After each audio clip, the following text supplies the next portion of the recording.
colleagues, partners, and fans of new technologies. It is my pleasure to welcome you at another regular HARDWARIO webinar.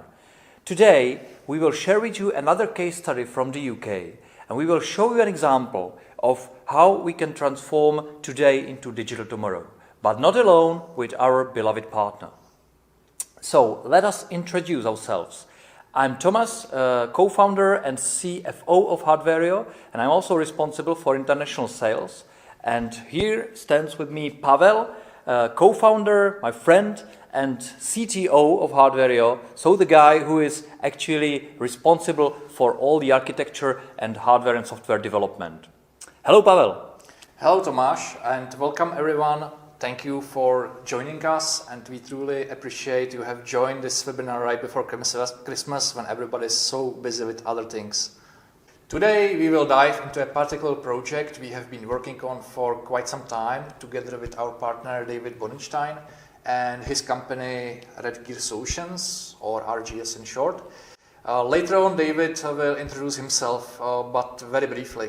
David and his team focus on indoor environment monitoring and bring solutions to improve well-being for social care operators, hospitals and healthcare providers, simply wherever elderly people need some care or watching, but they do not have 24/7 on-site service. Exactly. In the first part of the webinar, we will give you a short outlook on the project and context. Then we will be more specific about the technologies, communication, what sensors we are using, and how the data travel from the field to the customers, how they are processed. And then in the second part, David and his colleague Dan will join us to introduce themselves, be specific about the project, and also answer your questions. In fact, we will have plenty of time to get back to you and answer all your questions you may have, so don't hesitate to raise them. So, Pavel, tell us, how this project started? It all started with injury in David's family.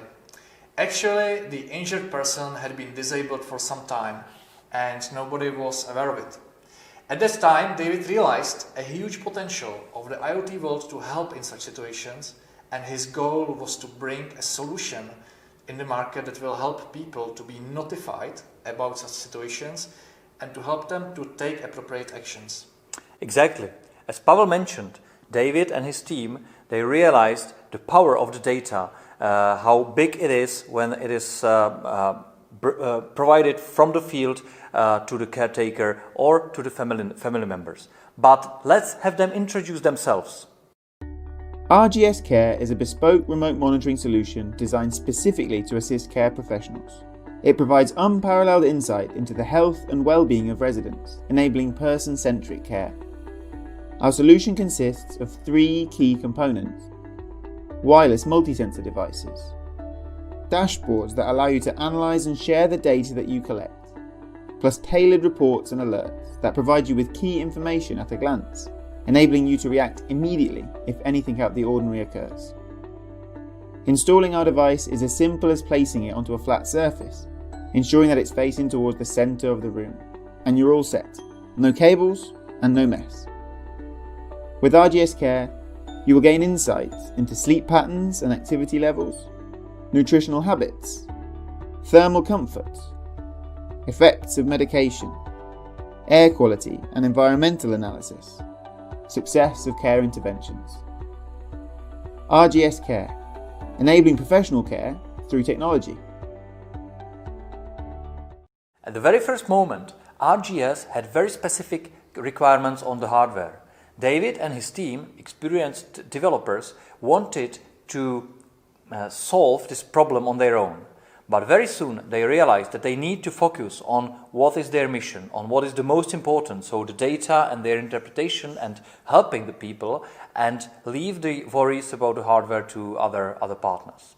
And this is the moment where HARDWARIO came into a scene, and we started discussing with David and his team what exactly they need to monitor and what is the context of the project. So very soon we realized that we need to monitor motion detection, temperature, relative air humidity, CO2, so carbon dioxide, VOC, volatile organic compounds, light intensity, noise intensity, and several other values that are important for measuring air quality indoors. The whole solution, the device, should be independent in terms of connectivity, and the battery lifespan should be counted in years rather than months. But Pavel, you are the one to tell us more about the technical solution. It all started with Tower, our industrial IoT kit. One of the Tower modules integrates a state-of-the-art carbon dioxide sensor from Swedish company SenseAir.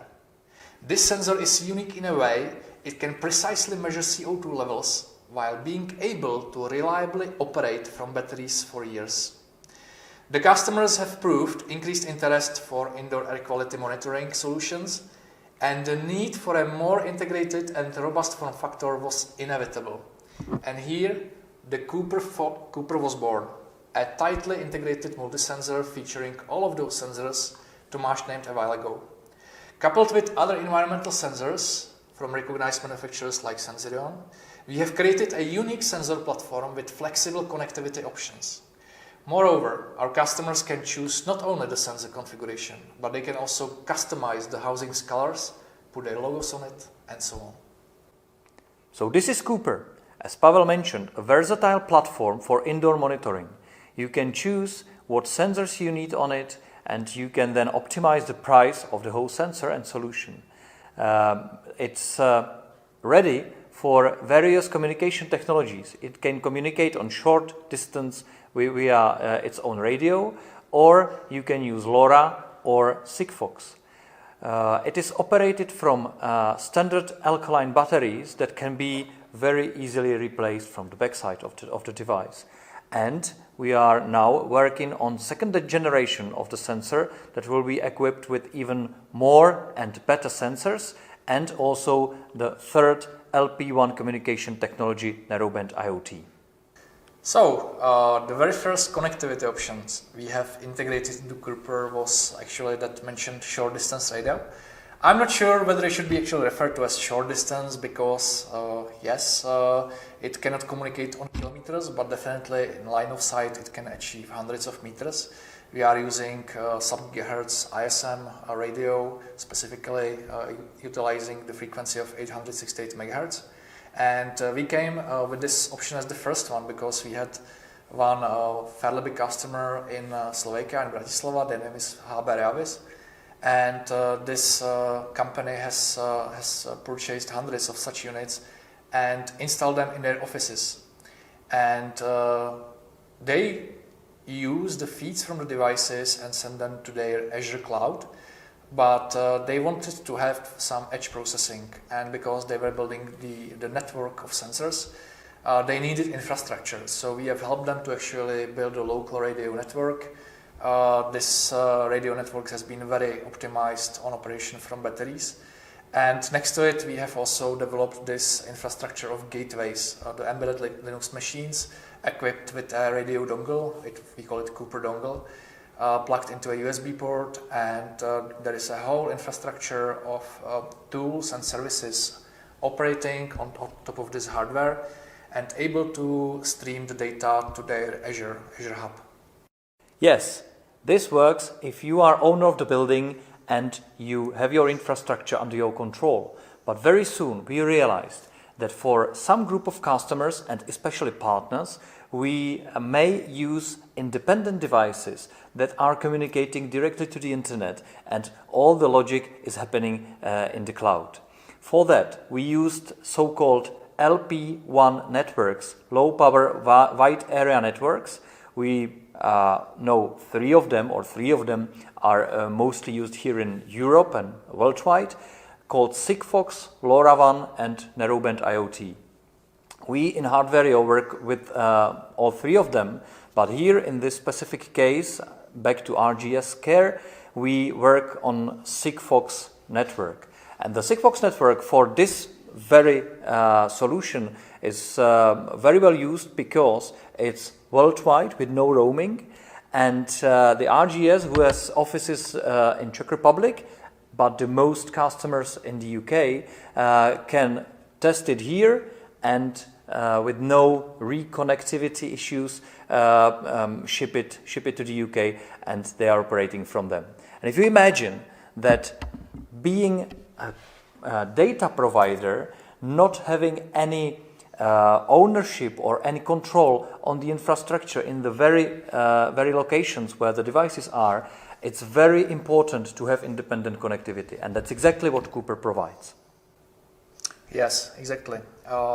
So as Tomáš said, Sigfox was for us a very obvious choice in the beginning because it was the first technology we have implemented. We have tooling for that. The integration of such technology is fairly straightforward and easy. Of course, you cannot tell which technology is the best. It always depends on the use case. By that time, NB-IoT was not that available, and Sigfox, on the other hand, has advantage that you go global with a device. You don't need any SIM card. On the other hand, you don't have coverage in every single place you want to deploy your devices. So that's why we are working on the second generation, which will enable this NB-IoT connectivity. All together with LoRaWAN, because with many of our industrial customers we see demand to actually have their network under their control, and they want to settle with some standard, and LoRaWAN is really very well suitable for such industrial use cases. On the other hand, you still have to build the local infrastructure unless you go with some LoRaWAN provider. Of course, you can always go with NB-IoT, which is again easier because you don't have to set up any gateway and you can go from anywhere. And definitely NB-IoT is like the big network that will just grow in the future, and every single telco will be operating it in the years to come. But if you are more interested in the LPWAN networks, you are very welcome to watch our webinar or video dedicated to LPWAN networks, which is available on our YouTube channel. But now, Pavel, can we focus a little bit on the data and how the RGS Care work with them, what platforms they use for visualization, and what is the architecture of that? Yeah, so I will just briefly describe the communication chain. So the message starts and forms right in the device. The device collects the sensor data. It just communicates with most of them digitally. It creates the so-called frame, which is then transmitted via the Sigfox network.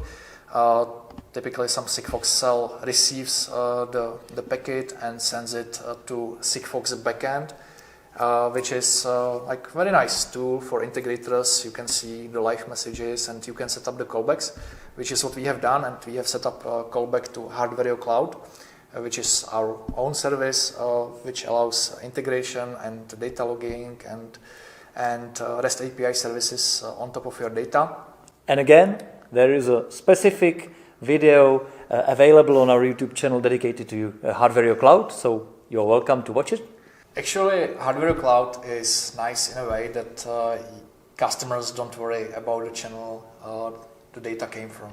It can come through Sigfox, NB-IoT, or even their own LoRaWAN networks, and they work with the data in a uniform way. HARDWARIO Cloud offers REST API services as one approach how to get to the data.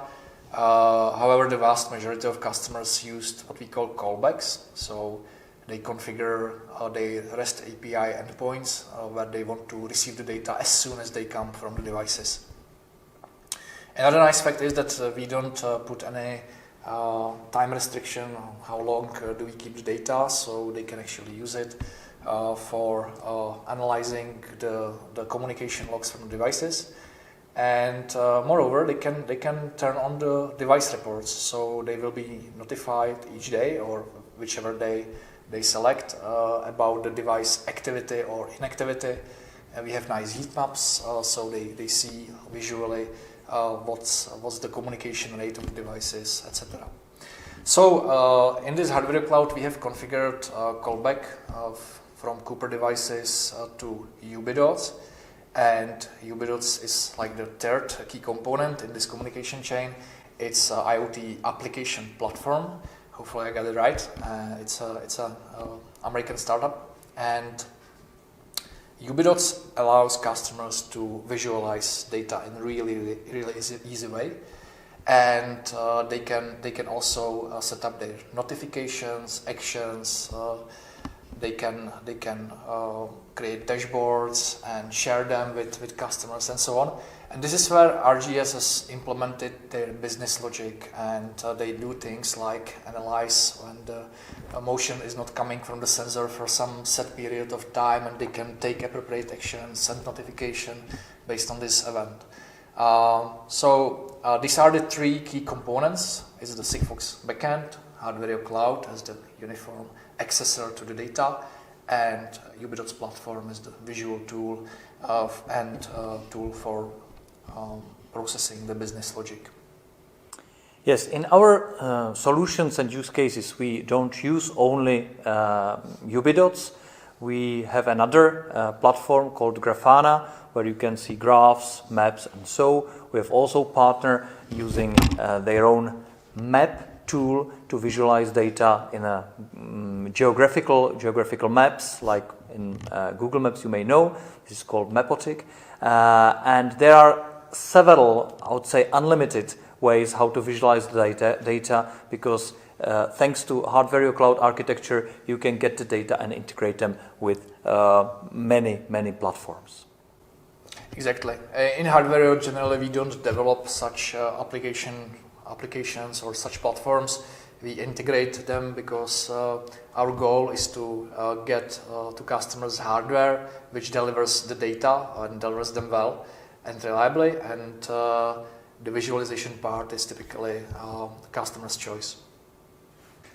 One of the things we haven't yet discussed much is actually the batteries and the overall power consumption. Tomáš has already stated that our goal is to make ultra-low power devices that operate from batteries for years. We mentioned that Cooper specifically is powered from 3 alkaline cells. These are regular 1.5 volts batteries you can get anywhere. Of course, you can use some rechargeable, but the capacity will be slightly lower. Anyway, we have achieved in most configurations 2 years of battery lifetime. Nevertheless, it is important to say that you could probably achieve even more. It really depends on the configuration.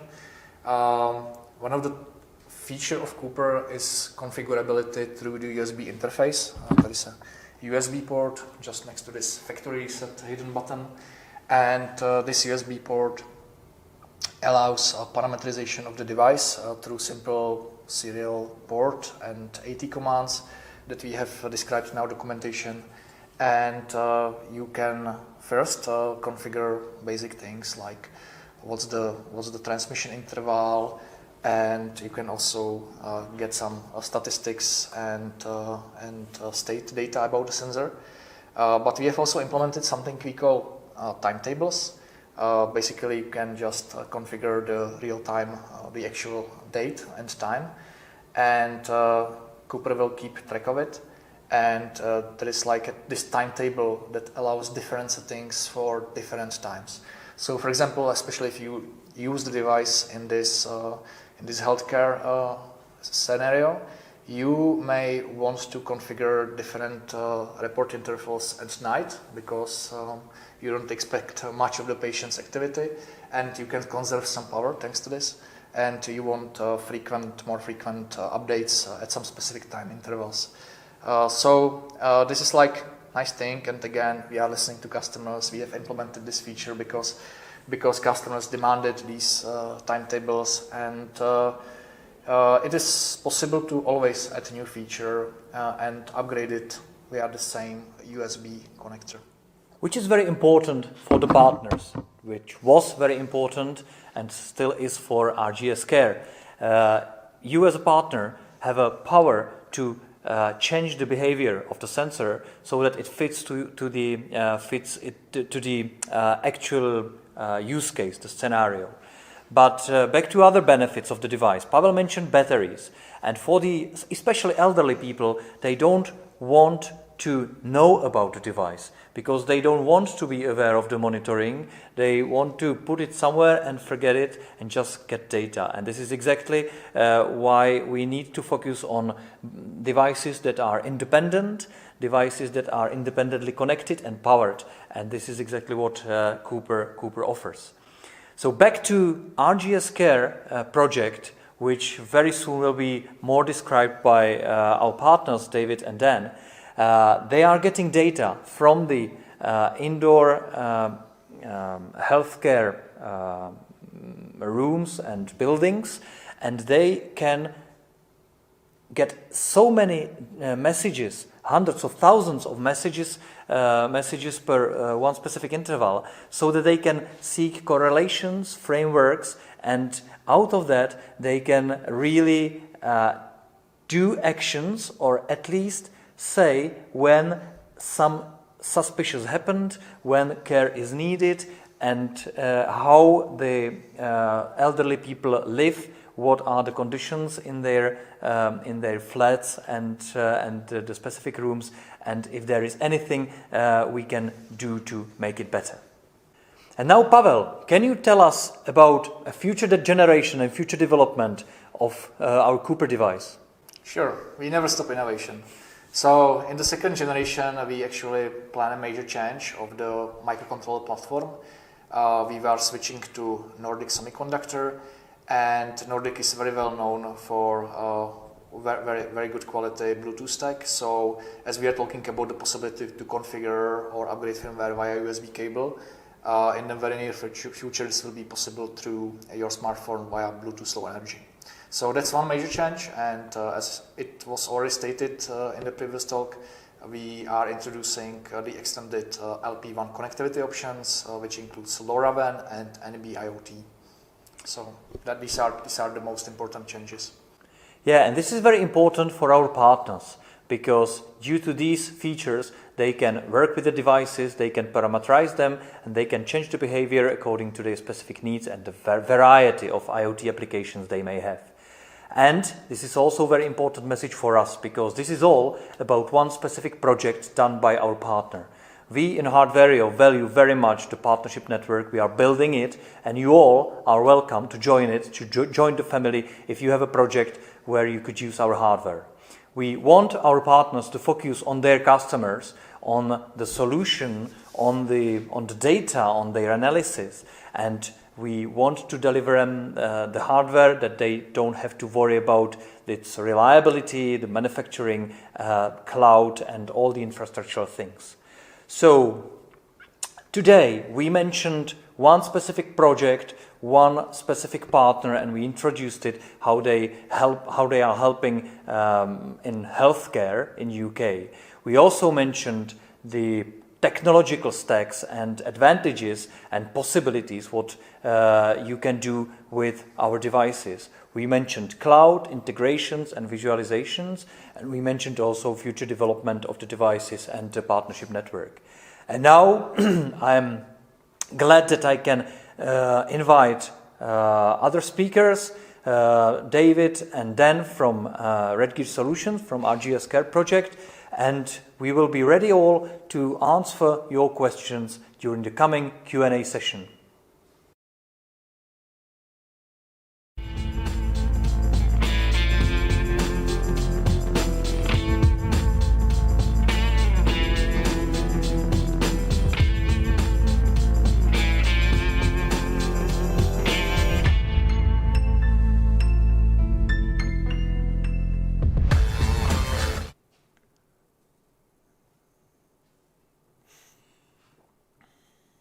Hello everyone, and thank you for watching up to now.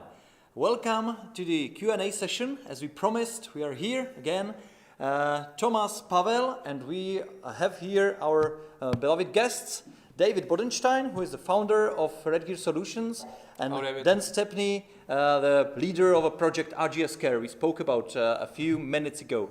Guys, can you please briefly introduce yourself and tell us what is the mission and the background of the project? Do you want me to do that one, David? I'll do a brief one and then I'll hand over to you, Dan. Redgear Solutions, as Pavel mentioned, is a company that I started a few years ago to focus on IoT solutions in general.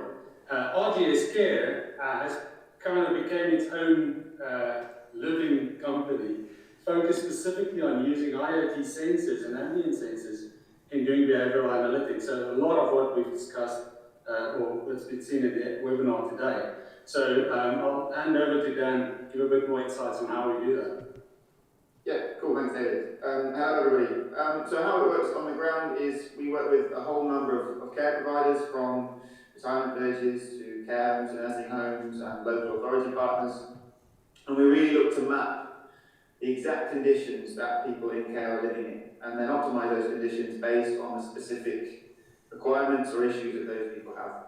So it ranges across a whole number of conditions, from susceptibility to viral infection to Alzheimer's and other dementias, as well as mental health issues as well. And we use the Cooper device usually for in each apartment to get an understanding of how the resident uses their house, how they use their apartment, and how we can optimize those conditions for them. And we've had some fantastic results. Thank you for the introduction. Thank you, guys. We have here a couple of questions. The first one is how big the project is, speaking volume, how many devices or how many regions, how many flats or apartments you equipped with the sensors, and what are your plans? Far away there. So we initially started small. We started on a 20 device scale, but recently we've got those numbers, so we ordered an extra 100 devices. And we're looking to grow all the time. So as contracts come in, we will grow. And HARDWARIO have been very, very accommodating in making sure we cover that demand and making sure we can react to it at speed as well. And I think just to add to that, as we were building up our partnership with yourselves, we've had the opportunity to take these devices around the world and into the African bush and all the way to the UK and then to Czech Republic. And I think we've seen it consistently perform no matter where they were. In the UK at the moment, our clients cover the Midlands, and I think Dan, correct me if I'm wrong, or if you can just give us the amount of, we've got about 20 villages that we're deploying these to at the moment. And I'm not sure how many residents, but I'm sure Dan will be able to give us the amount of residents that we are working with at the moment. Yeah, so with one client we cover 21 villages. They're mainly based in the Midlands in the UK, but go as far north as Liverpool and as far south as Bristol and High Wycombe. And there are a total of over 7,000 residents that we look after in that remit. So at the moment the solution is used in a mobile manner. It's used on a kind of a case study basis. We will investigate a case study for anywhere between 2 to 10 weeks, and then move the solution onto a different apartment. And obviously the beauty of the Sigfox protocol is that it allows us to do that with no other infrastructure whatsoever. We can just simply pick the devices up and move them around. Yeah, thank you, guys. This leads me to another question we have here from the audience. Do you support other LPWAN networks? We were speaking about Sigfox here. As you heard, it's a roaming-less worldwide service. You can take the device anywhere in the world where the Sigfox connectivity is, and the devices are basically working. But there's no only Sigfox. We mentioned that before. But Pavel, what are the plans? Can you tell us what are the plans and what could be suitable for RGS Care in the future? Yes. Yeah, it's a good question. So we find that Sigfox have been really good in a mobile use case, where we need to be able to pick up the devices and put them into different locations on a weekly or monthly basis. We find that in the UK, Sigfox coverage isn't 100% everywhere. It's pretty good, but it's not completely reliable in all locations. And also, sometimes we need higher resolution data. So we're now looking at using LoRaWAN to be able to deploy local infrastructure and have a bit more control over the data throughput and the quality of the transmissions with a more fixed solution. So we are obviously working with yourselves on looking at what that might look like in terms of the ecosystem that changes the amount of hardware we would need to deploy. With Sigfox at the moment, we need nothing it's already built into the device, which is great. But with LoRaWAN, we're going to have some ancillary infrastructure deployed as well. So yeah, so we're looking at LoRaWAN, and narrowband IoT is also on our list to test in the year 2021. Excellent. Especially NB-IoT could be very interesting for you for those places which require only one device, and with strong support from telcos in the future, it will be a way to go. So maybe Pavel, can you add something about when building the LoRaWAN infrastructure and having the devices connected to one private network, how difficult it is and how it will be in the future with Cubers? yeah, so what we are doing today with customers is that actually we are helping them to build their own infrastructure. We recommend devices. Today we are building on top of MikroTik, which is known for very well settled networking hardware. And some time ago, MikroTik has introduced the LoRaWAN card you can install into the devices and just enable the plugin. And from then, MikroTik turns into LoRaWAN gateway. And you need some kind of LoRaWAN server, and there are several solutions. In terms of software, we recommend ChirpStack, which can be either run on your cloud server or you can run it on the edge. And for that, we can already tell you guys that we are preparing a really nice, neat product you will be able to deploy as a single box. And inside the box, we have this OEM version of MikroTik and LoRaWAN server as an embedded Linux computer. So you will have like one compact device you will be able to plug at your client side, plug it to the socket, and boom, you have your LoRaWAN network setup. So this is coming very soon. Right now we are already deploying this setup as separate boxes, so it's like multiple devices connected together. But in the future it will be like this HARDWARIO product called HARDWARIO Ember. So something that will ease up your deployment, and we will be offering it as a service, or you can also get it as a purchase, one-time fee. Yeah, one good thing about it is that once you invest in your own LoRa network, you don't pay any fees. It's then only about the connectivity to the gateway, and which could be any Ethernet cable or LTE connectivity. But then for the specific devices, you don't have any charges.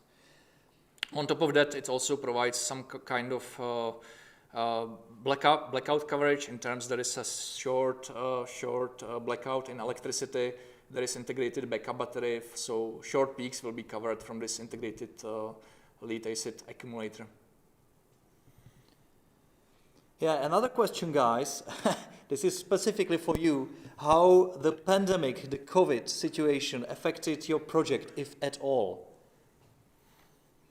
Yeah, that's interesting. I'll start with that one, but Dan's got quite some good views on it as well. In terms of what we've seen in this industry, the care industry, it's obviously put a lot more focus on remote sensing and the power of remote sensing and how that could support professional carers and professional care professionals make decisions without actually being on site. So that's one thing that we've spent quite a lot of time working with our clients on, because they themselves also realize that the future is in remote monitoring for that industry, because there's many constraints, and the COVID pandemic just put extra pressure on the existing constraints as it is. From our own personal, from the company's perspective, and Dan, throw me with the spanner if I'm wrong, but we haven't actually had major impact because we're quite used to working remotely in any case. But at our customer sites, I think it's had a much bigger impact on them. Don't know if there's anything you want to add there. No, I would agree that obviously in the UK we've had kind of a variety of lockdown measures, and they've been specific to local areas. And actually, we've been able to respond really well to all those things, and the solution has helped us respond to all those things because, as Dave mentioned, we can now help people make decisions remotely. If people are at high risk of viral infection, then RGS Care is a great solution because we can get information about people without having to physically go and see them. And that's been really a great blessing for the clients. They've really enjoyed that. But also, I think it's changed attitudes towards technology. Previously, the care industry had been quite a traditionally slow industry in uptake of technology, and the pandemic has actually brought to light how technology can assist people, specifically in the care industry. And we're starting to see a changing of attitudes that's actually quite positive from a business perspective, regardless of the kind of impact of the pandemic. Great, great. Thank you, guys. Well, this is a incentive for the others, for all who are watching us. Give us other questions. I have a specific one because I wasn't quite sure, even though we are preparing for the webinar, I wasn't quite sure how exactly you store data and to what extent do you do the data processing? How are you looking for some frameworks? How do you do that? Do you have some mathematics, some automation on it? Can you explain it? How it really comes that the data are interpretable for the users and they serve them, they are helping them?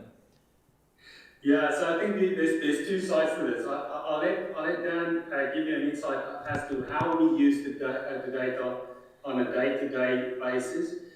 We have recognized that we are collecting a lot of data.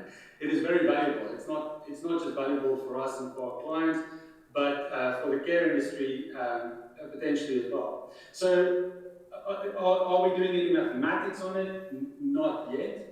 But we are looking for partners and data partners to join us and to help us get more value out of it, out of the data we're collecting. But on a day-to-day basis, I'll let Dan explain how we actually go about using that data. Yeah, I suppose there is no mathematics involved. Really, it sits as quite an intensive process with the team here in the UK in terms of analysing the data on a case-by-case basis. One thing we pride ourselves on is that we take on no personal identifiable information whatsoever, so there's no human data stored in the system, which is great from a privacy perspective. But it means that analysing the data is kind of an intensive process. We have to be in touch with carers to understand context, and to go through what certain behavioural patterns mean, what certain sleep patterns, nutritional habits mean, and things like that. But it's a great way to build a relationship with the client. And over time, we train the client to use the dashboards and use the data themselves, so they can understand how to read it from their own perspective, based on the specific concerns that they have. It's a humanly intense process at the moment, but as David mentioned, we're looking for partners to help automate that and to really take the learning forward that we're gathering in what is now becoming an ever-increasing mass of data. This is great, you know, guys, because as we started the webinar and as we do the webinars in general, we very much look for the partnerships, and we would like to let the community to speak to each other, to start helping us so we can help them, but they can help each other among them. So I'm sure, and I saw it in the attendees list, that we have some data processing companies and mathematicians in our audience. So all you guys who are interested in this project and you think you can do something about it and you can help, just contact us and we can connect you to RGS, and maybe there will be some cooperation for the future for you guys. But you may have your analysts already, but let's keep it open. Great. That would be fantastic. Thank you so much. Yeah, thanks a lot. Yeah. Pavel, there is one more. I think this would be for you. We were talking about some sensors that are implemented in the device today. Is there any roadmap? Is there any development in sensing for the next generation of the multisensor that could be potentially used for RGS or another indoor monitoring applications? So previously we were talking about some upgrades, I would say more significant upgrades to the overall platform, especially in terms of the communication, but we are also working on some incremental upgrade for the sensors themselves. Some years ago when we started with this platform, there has been some generation of the sensors from Sensorion. Now they are rolling out the new generation of these sensors that will improve the accuracy, decrease the power consumption. So it will be quite seamless for us to switch over to these newer versions of the parts. And we are talking even the simple sensors like temperature, humidity, volatile organic compounds, and so on. And yeah, we have always our eyes wide open and looking forward to always improve the devices. There is a potential to implement also some new sensors. As you know, with the COVID pandemic, there has been increased demand for these pixel infrared cameras, which allow measurement of temperature of individual pixels, simply infracamera. And this is like one nice potential, and with one of our partners we are working on a solution that will allow that functionality in a Cooper-like device. So that could be particularly interesting. And besides that, we are always ready to listen to requirements of our partners, and there is still some room on the board. So yeah, we can integrate new sensors in the future. We have already mentioned that, but what's nice thing about Cooper that customers can always, customers can always customize their assembly of sensors. So they don't pay extra for the sensors they don't need. We just have them ready on the board and in the firmware, and we customize the assemblies totally. Yeah. Thanks, Pavel. And one tricky one, and I rather shoot it on you guys. Can you tell us something more about the prices? Well, we never discussed pricing at your side, but I think as you are pulling the devices on the market or the service on the market, you should probably start if you want to a little bit uncover your pricing policy. Depends on you. Yeah, so well, it's a good point. So from our perspective and the way we operate as a business is the devices themselves. That's not where we actually focus our business on. So we don't actually put much markup on the devices itself, or in some cases we don't even sell the devices. We make them available because for us, the service that we supply to the customers and the data and the analytics, that is where our business model is built on. I can say in terms of pricing from a just a market research point of view, that the Coopers and the work that we've done over the few years have made us very compatible and extremely, I must say, favorable in the market, because there's very few products, or actually there's pretty much no products that rival what we have been able to find with HARDWARIO's Cooper. So I think that is kudos to you guys, and it does make us very competitive in the market and what we can actually charge. We are very happy to hear that. Yeah, maybe to be a little bit more supportive for that, because we are aware of this model, the hardware or solution as a service. We started already promoting our so-called No Worries IoT service, which in fact means for our partners that you can have the device for some monthly fee.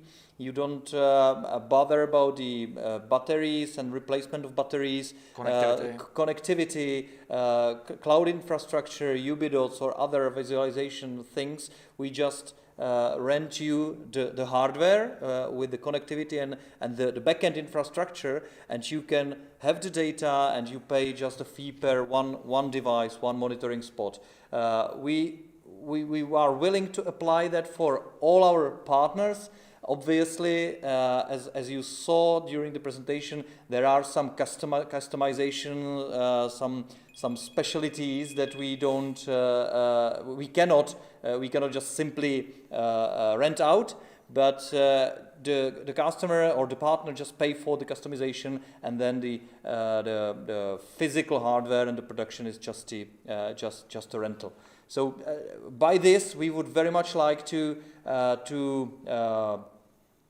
break down the boundary, because it's very often we see companies, we don't want to invest to start a project in really serious volumes. It's painful decision for them, but if it is just a rental, they can start easily, and it could really make the change. And as we see it today in post-COVID, post-pandemic, hopefully post situation, when many of industries, many branches changed and needed to change, we feel strong passion to do something, to digitize, to make innovations happen. So we would like to help them making the decision, or help our partners making the decision, and do the deployment with less painful decisions in terms of investments. Well, yeah. So this was one of the last questions. Let me check if there are some others. One. Was there any problem with the radio signal during deployment? We mentioned that partly, but I don't know if you had any big issues with the signal. I will let Dan answer that, but the answer is yes, we had some issues. Yes, there are issues, some issues with the Sigfox in the UK. We have found a few dead spots. The fortunate kind of response to that is that there are solutions. There are a number of solutions we can go through, which we are kind of in an open dialogue with you guys at HARDWARIO, including potential antennas or signal base station boosters. The base station booster is something that has worked for us in some scenarios, but we realise that it's not a catch-all scenario, and that kind of is ongoing. But in the mid-Warwickshire countryside where I live now, in the middle of a valley, it was a previous dead spot, and the base station has totally sorted that out. And I now have full signals coverage in my town and village. So good news there, and we just need to make sure that we address any of those dead spots as they come up, but there are solutions to it. I think that, just to add to that, and to add to your previous point, Tomasz, is that's one thing that we value from our partnership with yourselves, is if we encounter issues like that, we really need to focus on what we do best, and that is getting the value out of the data that we're collecting within our core business. To troubleshoot and implement changes on these things, we don't always have time or capacity or capability to do that. So it's great to be able to throw these issues over the fence to probably and be able to get suggestions and solutions to these problems back that we can then implement, and then continue focusing on what we do best.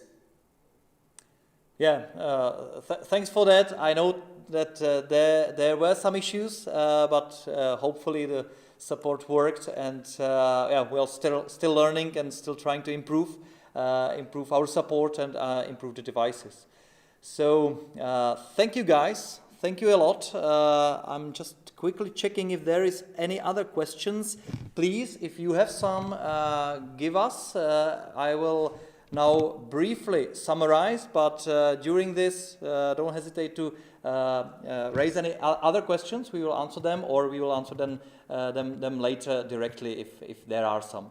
Thank you all for watching. It was great to present this project. It was great to have you here, guys. Thank you for coming. You have heard something about this RGS Care case study or project. If you are interested in more details, just give us an email or contact us any other way. We will respond.